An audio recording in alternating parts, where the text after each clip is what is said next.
Michael is ready to break into a house that has a dog. Karen is putting the jacket on her daughter. Oh my goodness. Is that the dog driving? What? No more, it's Joinen. And here we have Brightside. They are coming out of their cage, and I'll tell you what. They're doing just fine. Today we're looking at this video from 2 weeks ago, but you need to scroll through like 50 videos to get there because they upload like 4 videos a day or something. And we have prove your big brain power in 23 tough riddles. Guys, who sneaked out of the house? Snuck? Snucked? Sneakers. Sneaky sneakers. Snooked. I like that one. Anyway, let's get on with it. Eric, a police detective, was having lunch in a cafe. At some moment, he went to the bathroom and left his smartphone on the table. When he came back, the phone was gone. Snuck is technically slang while sneaked is proper English. Really? Snuck is slang. There you go. The detective saw a man leaving the place and ran after him. Eric stopped him when the man was about to sit in a car. What has the detective got a massive foot? Man to give him his gadget back. But the man seemed confused. I know nothing about your phone. I just gave I'm confused as well. He's about to be stomped on by a giant shoe. my friends a lift to work. And he pointed at 2 men entering an office building. After hearing this, Eric immediately called the police. Why? What? These first ones always catch me off guard. I'm always like kind of distracted. This whole time I've been staring at this massive foot and all of a sudden we have a why and I'm supposed to be answering. I don't know. All I see is a giant foot. What was the question? It's because it said a gadget, not a phone. Okay, I'm going with that. It's because he said it was a gadget, not a phone. Or it's because there's a giant foot in the sky and no one knows what's going on. The man lied. His car was a sports convertible with just 2 seats. The car wouldn't have fit 3 men. Okay, yeah, I definitely wasn't paying enough attention to follow that one at all. I'm sorry, that was my bad. I was distracted by a giant foot. Next time I will try not be so distracted by the giant floating foot in the sky. It was an Attack on Titan situation and I thought we were supposed to be paying attention to that. In the middle of the night, Dennis was woken up by a loud crash. One of the kids must have been out, but they know they aren't allowed to leave after curfew. Whoa. The man went to check on the children. All 3 of them, Catherine, Ruth, and Larry, seemed to be sleeping peacefully. Catherine, Ruth, and Larry. All right. All right. Look at the kids and try to figure out who sneaked out of the house. Ah, here we go. Here's the sneakers. Here's the sneakers. Who's got the Gucci sneakers? Wait, I think it is a sneakers thing. The sneakers are dirty. That must mean that they were out of the house. And McDonald's, they went out to go get some Mickey D's, did they not? The dirty sneakers. It's in the name. It was Ruth. There's a dirty sneaker hidden behind the curtain and several pieces of French fries under her bed. She went for a literal Macca's run. She literally ran to Macca's to get some fries. Brenda was traveling by train. It was scorching hot in the carriage. The girl took off her gold bracelet decorated with diamonds. All right, yeah, you know, must be nice. The girl took off her gold bracelet because she's too hot on the train, probably to somewhere fancy like Estonia. She's going for a weekend trip to Tallinn, but it's so hot on the train. I simply must remove my gold bracelet. And put it on the table in front of her. Several minutes later, the train entered a tunnel and it got pitch dark. When the tunnel was left behind, there was no bracelet on the table. Oh, classic move. Whoever's not wearing Gucci slides, that's the person who stole them. They don't have any money. This person right here, no Gucci slides. I'm not even here for any other explanation other than it's this person right here with these shoes because she is clearly flaunting the fact that she does not have them Gucci slides. She clearly is not of the wealthy society. The type of person to steal a gold bracelet. Someone's taken my bracelet. There were just 3 other people in the compartment. Helen said she'd been sleeping. Rachel was reading a book on her phone, and Gregory had gone to the bathroom even before the train entered the tunnel. Reading a book. Wait. None of them have Gucci slides. Then it could be any one of them. We haven't gotten anywhere. Gregory's a liar because he's like, oh, I went to the toilet. Yeah, Gregory's a liar because his excuse has nothing to do with anything. It doesn't matter. They just put him on the spot and he had no idea what he was talking about. They're like, oh, someone stole the bracelet. Everybody, what's your alibi? And he's like, I already went to the toilet. They're like, okay. But you know that doesn't answer the question, right? You can't read in the dark. She could be reading an e-reader, but that's probably what it is. It was probably her. See, if that's what it is, I'm going to be annoyed because she's also got earphones in. So she's also, you know, entertained otherwise. But why is I've already been to the toilet a better excuse than I was reading a book? It could be an e-reader. You know, it looks pretty thin. Doesn't look like it has pages. Yeah, or a phone. It could just, the book could be on her phone. Same old. She's listening to the book. She could be listening to the book. I'm still going with Gregory. Gregory's sus. It was Helen. At first, she had her sleeves rolled up. But now... Oh, someone actually said that in the chat earlier. I don't know who it was, but congratulations to you. Someone legitimately said something about Helen's sleeves. Good on you for spotting that. And everybody knows, if you roll your sleeves up, instant thief. Put him in jail if you've got rolled up sleeves when you previously had non-rolled up sleeves. I hate these because they're so dumb. Because like, surely everyone here has also got like pockets or a shoe. Like you could put this anywhere. It just doesn't have to be sleeves. You know, you ever think that maybe the sun was on her? When they're on the train, the sun's coming in the window, the sun's warming her up. Her sleeves are up. Then she gets in the tunnel. It's kind of chilly. She puts her sleeves down. Now they covered her arms down to the wrists, hiding the bracelet. Too cold to roll up sleeves? No, that's just all wrong. It was hot, first of all. They said it was too hot. But secondly, rolling up the sleeves wasn't the suspicious part. It was rolling down the sleeves was the suspicious part. Joinen's jealous of Danny Gonzola, so he's accusing Greg. Yeah, he gets all them views. He gets all the views. Just any Gregs. Nah. None of it. Just cut out the Greg part and keep in, because I was on a thought track there. Once Daniel found a coin that had a 10 BCE mark on it, the guy realized the thing had to be very old and valuable. Happy and excited, he took it to an expert, but the specialist didn't even agree to examine the coin. He told Daniel right away the thing was fake. Yeah, because first of all, like, get your head screwed on, all right? Like, what kind of thing is going to have that written on it? It's like, oh, it's a coin. It says 10 BCE. It must be from that era. No. Secondly, BC stands for before Christ. Christ didn't exist yet. They didn't know Christ was a thing yet. 10,000 years before Christ. So, there you go. People who lived before the current era couldn't know there would be another era. That's why they couldn't make such marks on coins. Secret message was telling editor to not give Danny free cloud nuggets for life.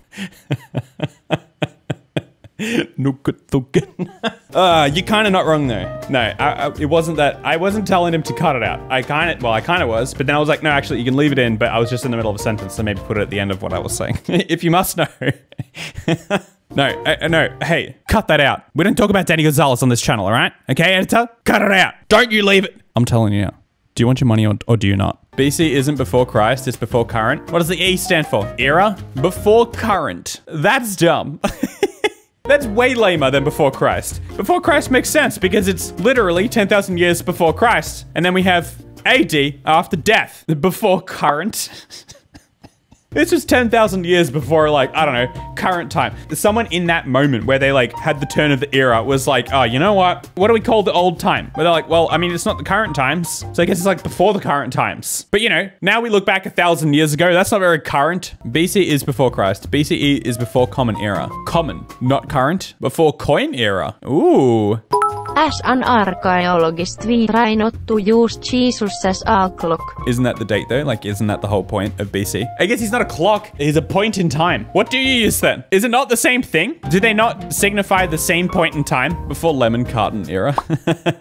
I can't understand the auto speakery person. Get on its level. Common Era because there are many religions. True, but what marks Common Era? Is it not the death of Christ? Don't they start at the same time? Isn't that when they decided to mark the Common Era from? CE and alternative AD systems used by Christians, but the numbers are the same. The years 2020 CE and equally AD 2020 are the same thing. AD is an abbreviation of Anno Domini, which means Year of the Lord. Now, there you go. People who are not Christian may not be willing to accept that the Lord or of another or any religion should be named when the date is written. For this reason, another way to write a date was needed. I understand. But it still marks the same date, does it not? I get it. I get why you'd be like, all right, yeah, let's take the religious aspect out of it. But it's still pointing to a religious date, regardless of whether you acknowledge it or not. But okay, whatever. Be my history teacher, Joinen, please. Just imagine me at the front of a classroom. But guys, I understand. You can call it whatever you want, but it's still a religious date. Is it not? Like, is it not, guys? And the kids are just like, yes? We don't know if/when Jesus was born. All I'm saying is, why was the date created? What was the date created for? It's like Christmas, right? You don't have to believe in Jesus for Christmas to still be the date of Christmas. It's like, yeah, Jesus wasn't even born on that day, if he was born at all. But we still say Christmas was the 25th of December because it's a religious date. That's all I'm saying. The date was made to frustrate and confuse people. Well, it has done so. On this blessed day, it has done exactly that. I could be wrong. You know what? Like, I could be talking straight out of my teeth. I really don't know enough about this topic. That's my little disclaimer. So, you know, don't murder me in the comments. Christmas isn't his real birthday. That was exactly my point. Doesn't matter if we really know when Jesus lived or when he didn't. The point is the whole BC and AD and all that kind of stuff is based on his life. Whether that was actually his life or not, I'm saying it's still a religious date the same way Christmas is. Whether Christmas was the day he was born or not. All of this is going to be cut out. You know, absolutely not. Never. The rants are what make Joinen videos, right? They're the flavor. They're the Twitch new era flavor of Joinen. Let's move on. James had a meeting with his university professor. It ran late, and when the guy was leaving the building, it was already dark. When the guy? We just established his name. It was James. One sentence later, and when the guy... As he was walking along the deserted halls, he heard someone shout for help. The voice was coming from behind a locked lecture hall door. James managed to open it and found his group mate Mike inside. Praying. He was on his knees, praying. In the afternoon, the guy wanted to get a book from the library, but it was closed. He was already leaving when he heard footsteps behind his back. When he came round, he was locked in. James figured out 3 suspects and interrogated them first thing in the morning. Why are these always like investigator, like crime solving riddles? They're always crimes. They're not just like logic. It's always like get a lineup, get them to give their evidence, and then pick the one that seems a little sus. Matthew said he had left the campus right after the lectures. Emily replied she had been studying at the library all day long. Olivia met with her friends, and they were having lunch at the university canteen. James realized who was guilty right away. Oh gosh. I don't think I completely grasped the situation. I didn't map it out in my head where all these places were, and I don't know. Everybody's saying middle shirt though, so that's done. Send her away. It was Emily. She couldn't study at the library because it was closed that day. Yeah! Makes perfect sense. It was closed. You doofus. Lee and Mary were walking in the forest when they spotted some barriers. Each picked a different plant to feed on. Gingers am I right? But one of them didn't make a smart decision. Guess who? What? One of them didn't wait, probably the ginger. Gingers, am I right? I don't even need to know. It's Ashley. There's an unconscious bird next to the plant, which indicates it's poisonous. The endangered plant seeds can be eaten. That bird means poisonous plants. I feel like a bird has a right to die next to a plant that isn't poisonous, but you know what? Still gotta say the ginger made the dumb choice. Because gingers, am I right? It's a joke. It's a joke. I love gingers. Look at this. Got a little bit of ginger right here. It isn't real. It is dyed, but... It's cause Emily was ginger. Alright, yeah. It's because Emily was a ginger. Lucy and Jack are both doing work on 2 different buildings. Lucy is sitting outside on the 2nd floor, trying to clean the window. Jack is climbing down an apartment complex. Which of the 2 is less clever? Is there 2 songs playing at once here? Because it kind of sounded like the music was overlapping, clashing. There's definitely 2 different keys of music happening there. Who is less clever? Well, this woman's about to fall out her window. She's literally sitting on like at least a 2-story window there, about to fall to her death. This other guy's strapped in, right? Although, is one of them a ginger? No, it doesn't. It was! Now there's the other song. They were playing 2 songs, and then one of them just stopped.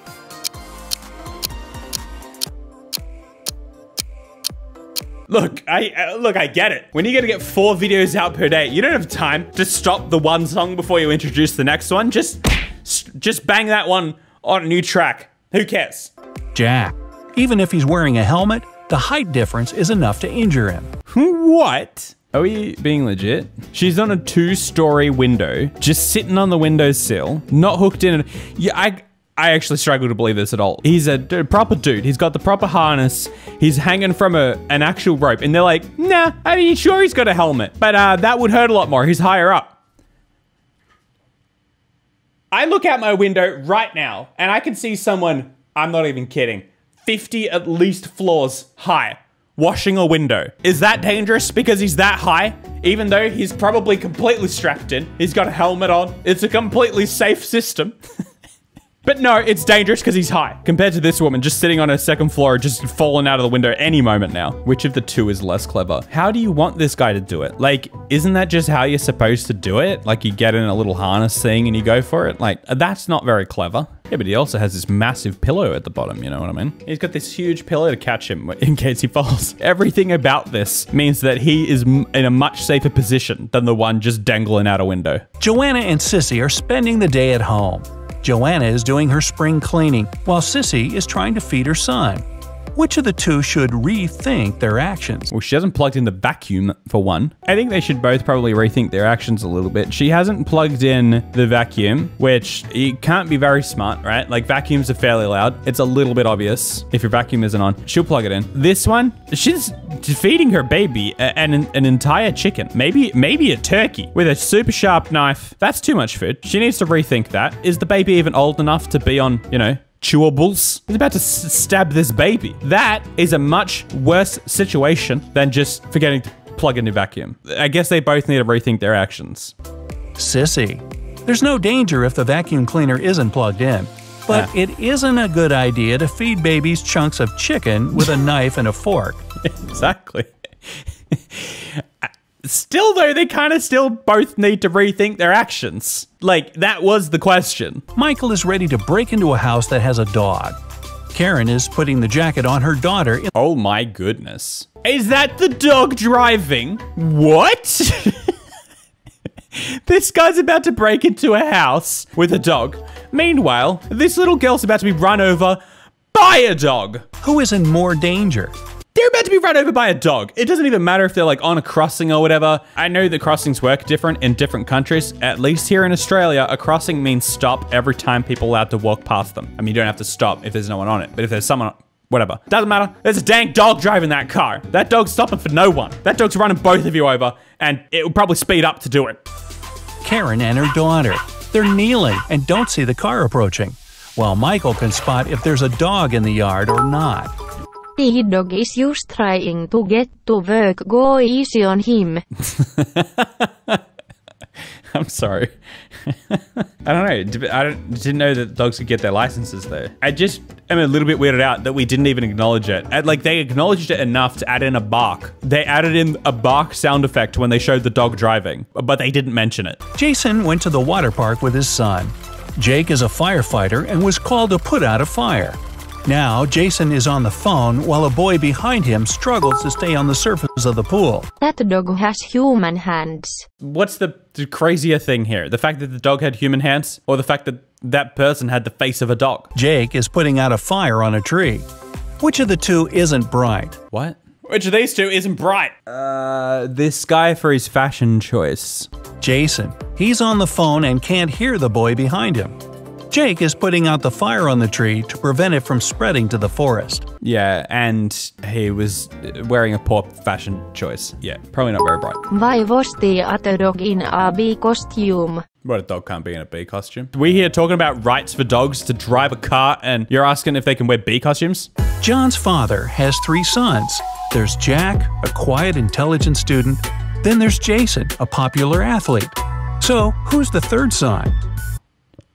John! John is the third son. What are you talking about? They're right there. The 3 of them are right in front of him. 3 sons. John, Jack, and Jason. What? It's John. His father has 3 sons. Jack, Jason, and him. Yeah, that's what you said.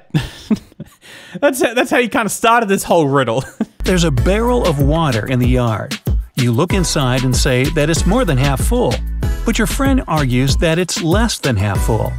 How to figure out who's right without using any measuring tools or removing water from the barrel?